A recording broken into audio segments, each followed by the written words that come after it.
Today presents the Philip Morris Playhouse, produced, edited, and directed by William Spear. Tonight's star, Vincent Price.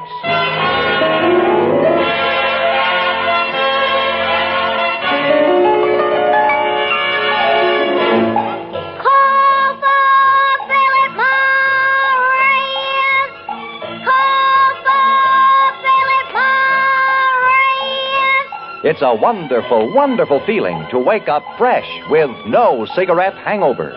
Yes, you'll be glad tomorrow you smoked Philip Morris today. Call for Philip Morris!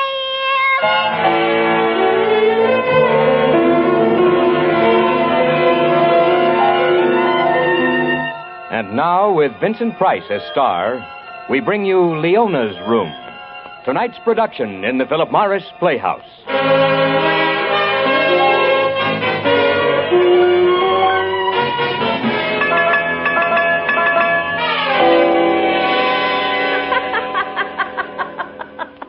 Leona was laughing. For me, there was no joy in it anymore. Her room had suddenly become exactly what it was. 2 flights up and walk back, a cubicle in a cheap rooming house. 4 sides of naked plaster with a single electric light bulb strung from the ceiling and the frayed rug. The furniture with a patched upholstery and the rust-stained basin in the corner. And Leona with a drink in her hand. The room was a fine backdrop for Leona. Oh, come on, honey. Drink your drink. You want Leona to fresh it up for you. Forget it. Oh, honey. Oh. Come on, make Leona laugh some more. That's why we're here, isn't it? For laughs? Just for that. For a big time, the two of us. Yeah. Me and Leona, whatever your last name is, and let the rest of the world go by. I'm funny, huh? I'm a funny man. I should have met you a long time ago instead of just tonight. Leona gets a big reaction from you, honey. You got your last one, kid. I'm leaving. Just like that. Leave. Leona remembers when you liked her, honey. Leona remembers when you That was 2 hours ago. You looked a lot better then. Oh, that's great. That's the greatest one yet. The great Philip Dane. And how do you know my name? Know your name, honey. Oh, your picture in the paper every day over that lousy scandal column that you write. You with your famous white carnation in your lapel. Sure, honey. I knew who you were all the time. Yeah. So go dream your dream about how once Philip Dane was nice to you. Right now, that's all. Wait a minute. Don't go yet. Get out of my way. Come on. Tell Leona you're sorry for what you said. I like you, honey. Look, I've got no more time to play with you. Now let me out of this. Give me a kiss. Give me a kiss, Phil. You'll see. Leona isn't what you said. I said get out of my way. Filth. That's what you are, Mr. Dane. You're filth. A 2-bit cheapster. Thinks he gives a girl a moon with a smile and a couple of drinks. You write poison about other people and sneak up the side streets to have your... Sure, hit me. That's what you're supposed to do. You and me. We're an item, aren't we? Both of us. Filth.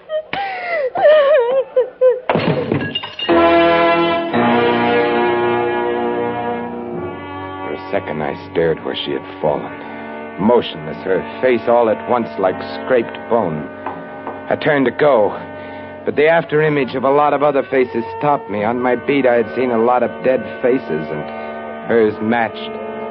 Her head lay against the lead piping of the wash basin. I watched a small red pearl squeeze through her lips, and then it died, too. Fingerprints! I had touched 2 things in that room, Leona and the highball glass.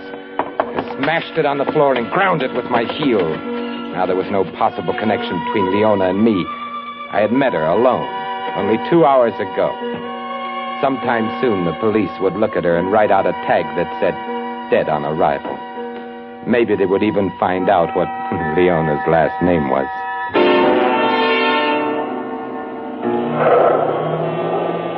When I got outside, it was raining. That was a break because the rain had washed away the human rubbish that always littered that neighborhood, and there was no one to see me leave the house. The color bled out of the neon signs and smeared across the wet pavements, and I started walking. I remembered somewhere in this part of town there was a 5-a-day vaudeville house that had hung on through the years like a broken-down acrobat left stranded on a high trapeze. I'd meant to cover it many times in my column for laughs. I figured tonight was as good as any. The Gaiety, it looked real happy. I bought a ticket, went inside, and found a seat. I looked around at the audience, what there was of it. Farmers and juvenile delinquents was what I'd call them in the column.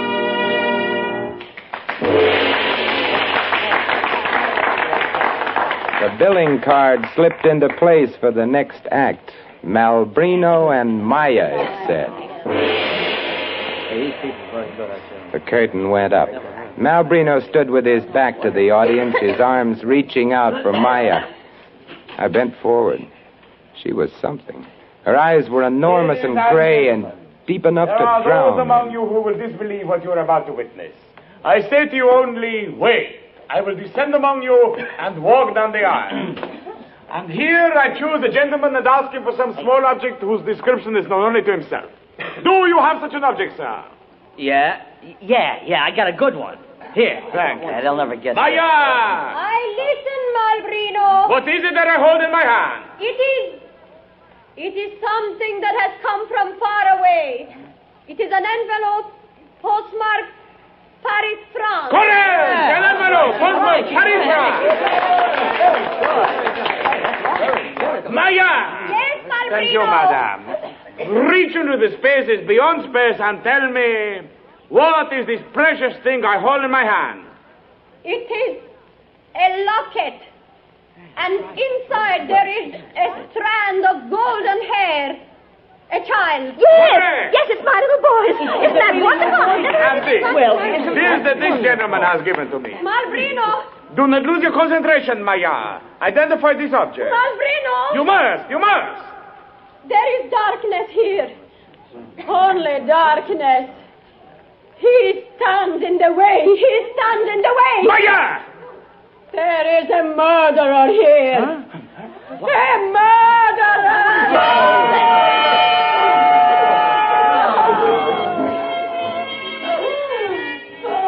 They rang down the curtain, and I sat there.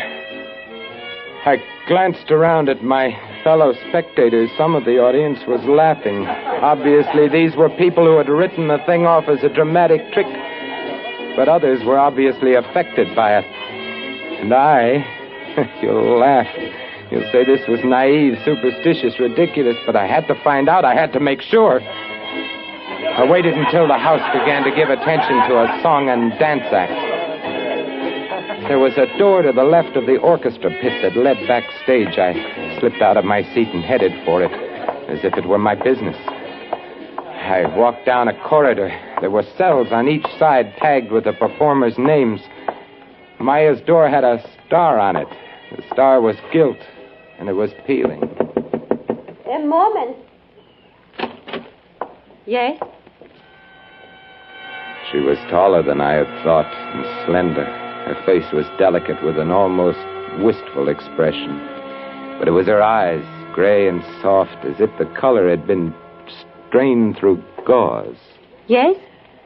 What is it? I came back to congratulate you on your performance, Maya. That's quite an act, big time. Thank you. But it is not an act. No? You're good, Maya, very good. Why haven't I seen this act that isn't an act before? Malbrino and Maya are from Europe. It is the first time we have been in this country. How long have you been here? Tonight was our first performance. It did not end as we had planned. It couldn't have looked more rehearsed. Believe what you like. Now, please excuse me, I am quite exhausted. Don't run out on me. It makes me write bad notices. Write what you like.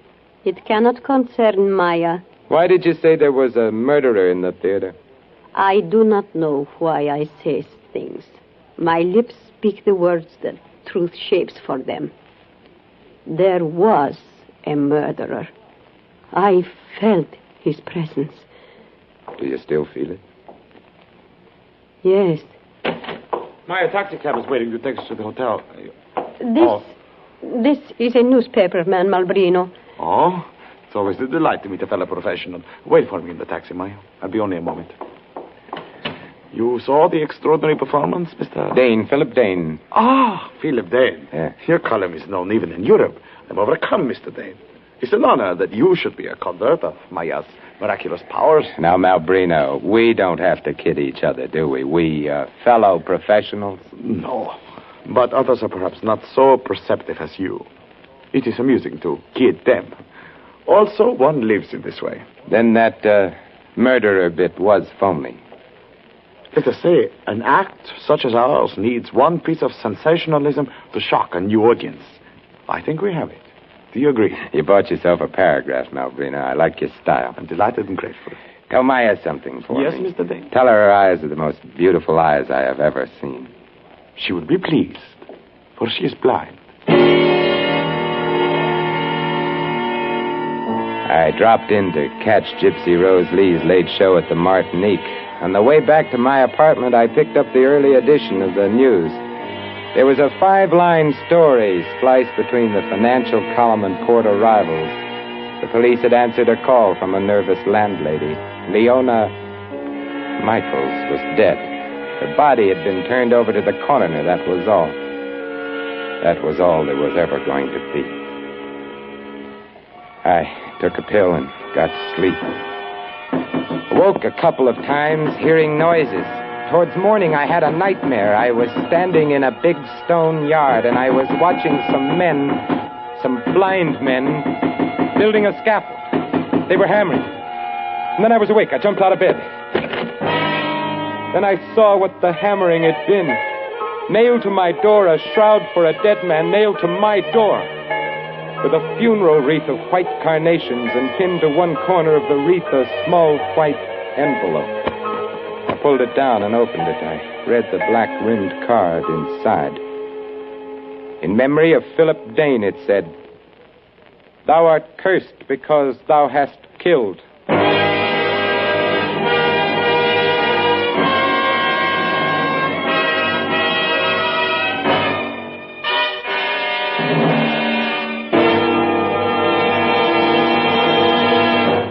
You have heard Act One of Leona's Room, starring Vincent Price. In this brief intermission for a smoke in the Philip Morris Playhouse, here is Mr. John Holbrook with some important facts well worth remembering, well worth acting on. Over 2 million more smokers have switched to Philip Morris. Yes, over 2 million more smokers are now enjoying in Philip Morris a milder smoke, a cleaner, fresher smoke than they've ever known before. If you're tired of cigarette hangover, that stale, musty, smoked-out taste in your mouth, join the millions and switch to Philip Morris. if you're tired of cigarette hangover, that tight, dry feeling in your throat, join the millions and switch to Philip Morris. remember, Philip Morris is the one, the only cigarette, proved definitely less irritating, definitely milder than any other leading brand. No other cigarette can make that statement. Remember, eminent doctors, top-ranking nose and throat specialists actually suggest Philip Morris in cases of irritation due to smoking. And above all, remember this. You'll be glad tomorrow you smoked Philip Morris today. Now, Vincent Price in Act Two of Leona's Room. Tonight's production in the Philip Morris Playhouse.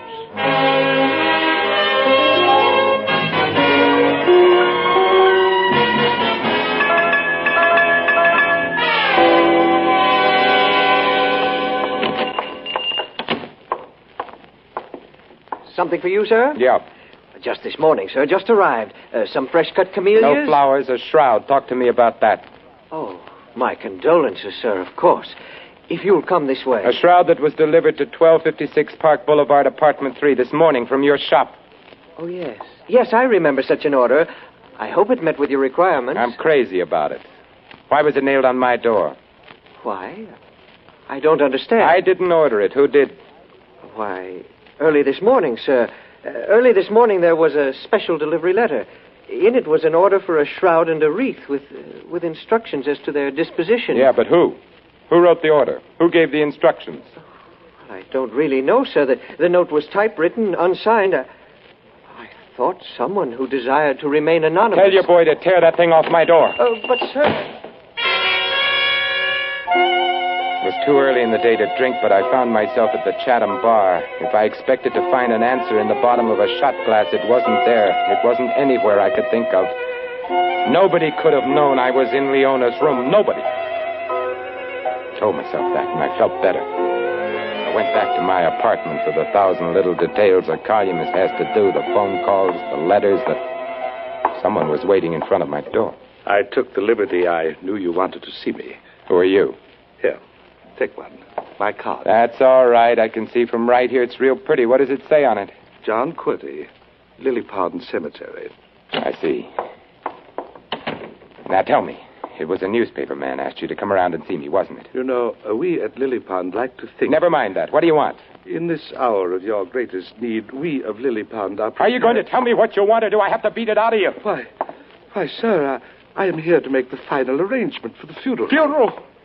What funeral? Nobody's dead. Nobody's even feeling bad. Look, see, I live here. I live all by myself. I feel great. I never felt better. Sir, I'm confused about the casket. Look, it's a joke, a gag, something the boys cooked up. That's it, isn't it? That's it, isn't it? Talk to me. Please. Who sent you? A letter. A letter this morning with money and instructions. Typewritten, no signature. That's right. It said to come to this address and make arrangements to receive the body. Whose body? The letters said the body of Philip Dane. It said Philip Dane was about to die. It said he was going to be executed for murder. All of a sudden, there were no more words. His jaws were moving, but there was no sound. He was out of focus, bleary. I ran past him and out into the street. The cab took 10 minutes to get me to Leona's rooming house. If someone in that house recognized me as a murderer, I would know it. No matter how he tried to hide it, I would know it. Face him and take it from there. That was the... Yeah, what is it? Well? Have you ever seen me before? What? I mean it. Have you ever seen me before? Have I ever been here before? Seen you? How do I know if I ever seen you? You're wearing a necktie, ain't you? You got a shave? That makes it 10-1 against. Huh. And a carnation yet. That makes it 100. Please, it's just that I have a feeling that I've been here before. I've got to find out. Hey, you sick? It happens like this lots of times. Amnesia, you know, the war. You sure you've never seen me? Who knows, running this flea bag. They sign the register and they pay in advance. Hey, wait a minute. Haim, come here. Who's that? That's my husband. He snoops and he's got a memory. You calling me? Yeah. What'd you say you had, mister? Amnesia. You got amnesia? It's interesting, real interesting. Gentleman wants to know if you ever saw him before. Says he's got to know. No, never did. How about your other guests? Could I see them? Well, now I tell you. One of the roomers is sleeping off a 3-day drunk, and it'll take him 3 days to sleep it off. Another one I ain't seen for a week, and the third one's in a morgue. Moved there this morning, dead. That Leona always... It's a gag, then. Gag? What's a gag? Never mind. Thanks, lady.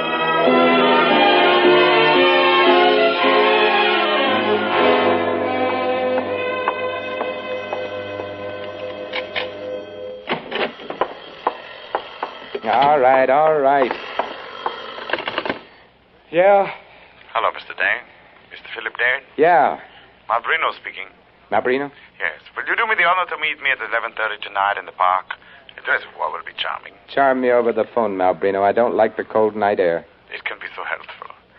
Bring money with you. Say $5,000 for this first time. And come alone. Have you gone crazy, Malbrino? A murderer does not question another's sanity. To him, all other beings are insane. Is it not so? How would I know about murderers? Ask Leona Michaels. Leona? How did you find out about her? You told me when you were so curious about a murderer after the performance. You told me when you permitted the grisly humors of the shroud and casket to force you to revisit the scene of death. You've been following me. Of course. Each of your flights of terror became more promising. When you entered the rooming house, I made inquiries. They told me of the lonely girl who had been murdered. That was nice of them. Wasn't it? I can expect you then at 11:30, Mr. Dane. That will give me time to change after my performance. Sure. 11:30. I'll be glad to do you the honor, Malbrino.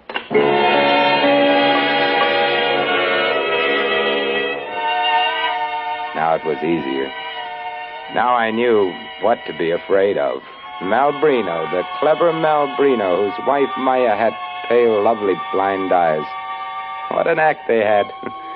I wondered how many times their sensational finish had paid off like this.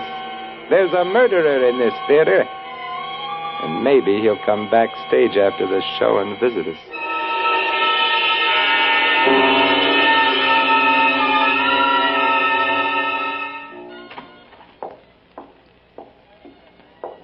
Hey, wait a minute, Mac. Huh? Your ticket. Oh. They got a rule here. Everybody shows me a ticket. Oh, the ticket, yeah, here. Uh-huh. That's one aisle over, 10th row. You won't have no trouble finding it. You can hunt deer in here tonight. The usher wasn't kidding. There weren't 30 people in the house at the Gaiety. The opening act was on, a family of Armenian jugglers whirling shiny hoops on every loose piece of anatomy on the stage. Malbrino and Maya were next to closing, so I figured I had about an hour. I waited until the Armenians were balancing everything but the proscenium. And just as they were taking their bows, I used the same orchestra entrance to backstage.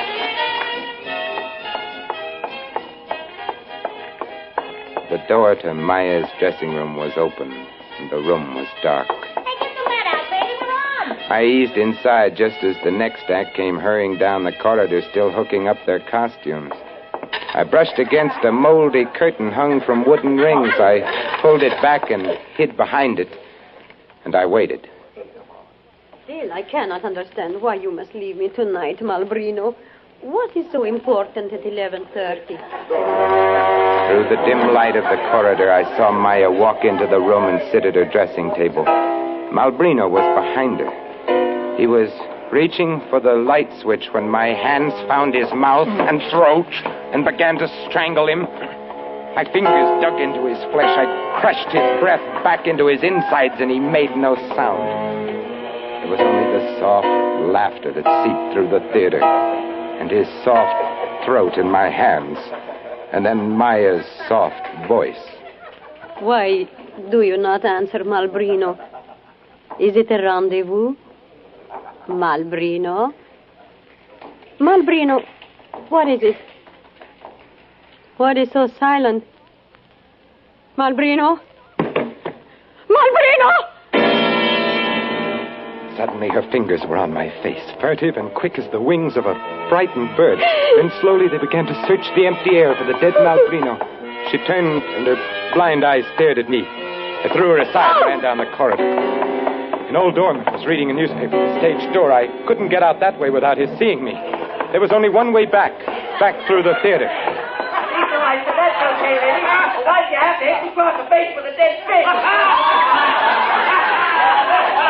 I started up the aisle. Then I knew I was doing the wrong thing. There was an usher at the head of it in this tiny audience. If I left in the middle of an act, he would remember me, so I sat down in the row that was most filled. When I looked back, act after the next act, there were men in overcoats standing at each exit. And then the curtain rose, and Maya stood there with a man I had never seen before. Ladies and gentlemen, tonight I shall descend among you, accompanied by this gentleman, and read your minds through my fingertips. You, sir, I can read your innermost secrets by touching your face. So, sir, you told your wife you were working late at the office tonight. And you, sir, my fingers reveal that you came here on a pass. I am a friend. Please. And now, there is a gentleman in this row wearing a carnation. Hey, don't throw it away. What's the matter, Bud? You afraid Maya will give away your secret? Take your hands off of me. Go on. Come up already. One side. Let go. Let me out. Hey, get this guy, Joe. He's got secrets. You got secrets, mister? Hey, Maya, there's a guy who's got secrets. Shut up, you fool. Hurry up, Maya.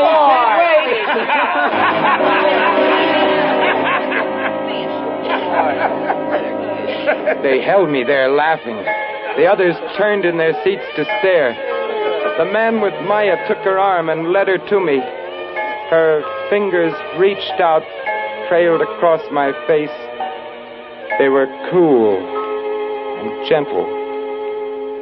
Almost a kiss.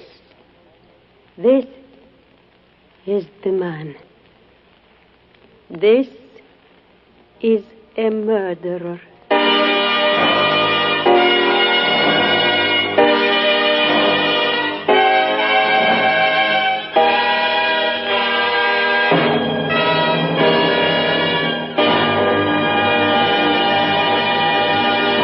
Tonight, the Philip Morris Playhouse presented Leona's Room, produced, edited, and directed by William Spear. Our star, Vincent Price, will be back in a moment for a curtain call. In the meantime... Watch out. Watch out. Watch out for... Cigarette hangover. That stale, musty, smoked-out taste in your mouth. Cigarette hangover. That tight, dry, uncomfortable feeling in your throat. Cigarette hangover. That's what takes the joy out of smoking. And when that happens to you, it's time to switch to Philip Morris. Remember, over 2 million more smokers have switched to Philip Morris. Yes, if you're tired of cigarette hangover, join the millions who have discovered in Philip Morris a milder smoke, a cleaner, fresher smoke than they've ever known before. Over 2 million more smokers have switched to Philip Morris. Remember, Philip Morris is the one, the only cigarette proved definitely less irritating, proved definitely milder than any other leading brand. No other cigarette can make that statement. Remember, top-ranking doctors, eminent nose and throat specialists actually suggest Philip Morris in cases of irritation due to smoking. Above all, remember this. You'll be glad tomorrow you smoked Philip Morris today. You know, Johnny, it's amazing to me how our hero tonight had time to write his column, what with all his extracurricular activities. And speaking of heroes, I understand Academy Award contender Dan Daly is to be your star next week. That's right, Mr. Price, and we've informed Mr. Daly by special messenger that there will be no dancing come next Friday. He's to be the villain in the piece. It sounds intriguing. Before you go, Mr. Price, may I present you with this carton of Philip Morris cigarettes? And thank you for an exciting performance. Thank you, Johnny. Good night, Mr. Price. This is Johnny again, reminding you, if you're tired of cigarette hangover, call for the one cigarette that gives you a milder, fresher, cleaner smoke. Yes, call for Philip Morris! And now, goodbye, Johnny. See you next Friday, same time, same station, when once again we will present the Philip Morris Playhouse, starring Dan Daly. Until then... Call for Philip Morris! What a smooth smoke. Revelation Pipe Tobacco. So even burning. Revelation Pipe Tobacco. 5 great tobaccos blended for smoothness, mildness, and flavor. Cut 5 different ways for even burning pleasure. Revelation Pipe Tobacco. 15 cents for the pocket pack. Try some. Vincent Price appeared through the courtesy of Universal International Studios, now releasing Family Honeymoon starring Claudette Colbert and Fred McMurray. Tonight's original radio play was by Morton Fine and David Friedkin. Music on the Philip Morris Playhouse is under the direction of Lud Gluskin. All names and characters used on this program are fictitious. Any similarity to persons living or dead is purely coincidental. This is Art Ballinger saying goodnight for Philip Morris. This is CBS, the Columbia Broadcasting System.